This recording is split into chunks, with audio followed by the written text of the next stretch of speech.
Well, there was a bankruptcy in 1933, which was the real reason why they created the Great Depression of 29. To get people to beg for social insurance. Now, here in Canada, we call it social insurance. In the United States, they fought revolutionary wars and they fought civil wars, and they understood that security was a better word. It sounded better to the Americans, and so to sell it to the Americans, they called it social security.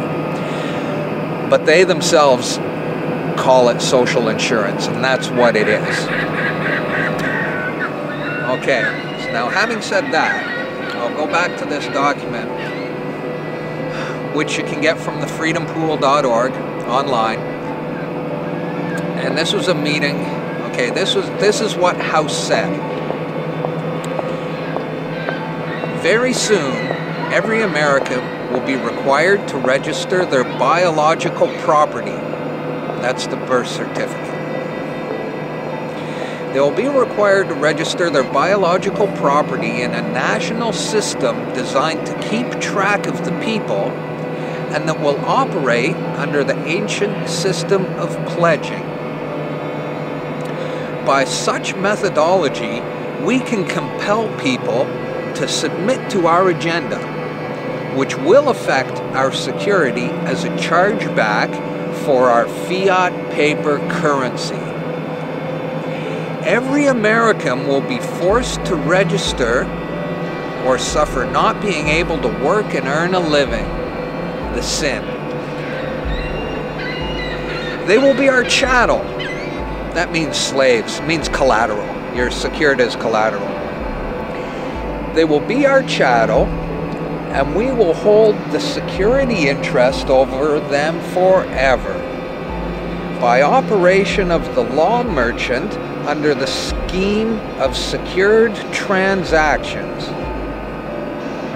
Americans, by unknowingly or unwittingly delivering the bills of lading to us, will be rendered bankrupt and insolvent, forever to remain economic slaves through taxation, secured by their pledges, the birth certificate. They will be stripped of their rights and given a commercial value designed to make us profit, and they will be none the wiser. For not one man in a million could ever figure out our plans. And if by accident one or two would figure it out, we have in our arsenal plausible deniability. After all, this is the only logical way to fund government, by floating liens and debt to the registrants in the form of benefits and privileges. This will inevitably reap us huge profits beyond our wildest expectations and leave every American a contributor to this fraud, which we will call social insurance. Without realizing it, every American will insure us for any loss we may incur in this manner.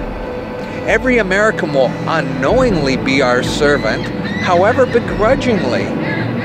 The people will become helpless, and without any hope for their redemption, we will employ the high office of the president of our dummy corporation to foment this plot against America.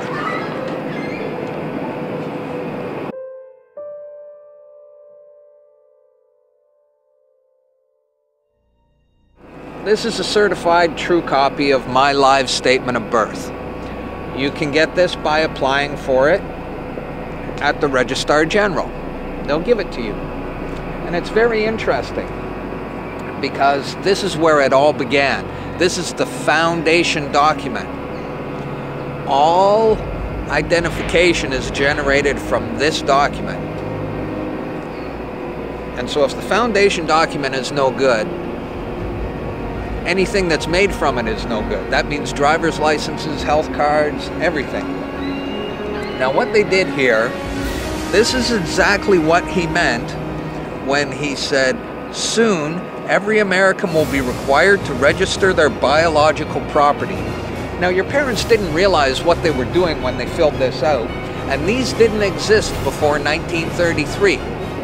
Birth records were recorded in scripture, and these only came into being in 1933 when they hatched this plan. They created a corporate fiction with a name just like yours. In doing this, they registered and monetized the spirit and soul of a living being. This denotes ownership.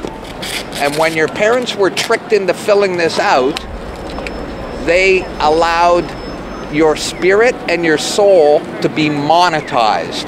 And futures were sold on you. Spirit and soul. Now, this is my birth certificate. This is actually a share. See this red number? This A, I'm born in Canada, this is a Class A share. Now, this is called a CUSP number. And all securities require a CUSP number. And that's what this is. And you are held as collateral to secure the debt, which our government owes to international bankers. So you and me and all these people here are actually collateral, and we don't even own our lives. We are chattel, and we believe we're free. I made an application to the Registrar General, and I got my original social insurance application. Now, before they sent it to me, they put a little piece of paper over this before they photocopied it, because my friend has his and they didn't block this out, and when you hold it up you see Bank of Canada. It is said that the best slaves are the ones who don't know that they're enslaved, and we all have invisible chains on us and we don't know it. What truth? That you are a slave, Neil. Like everyone else, you were born into bondage, born into a prison that you cannot smell or taste or touch. A prison for your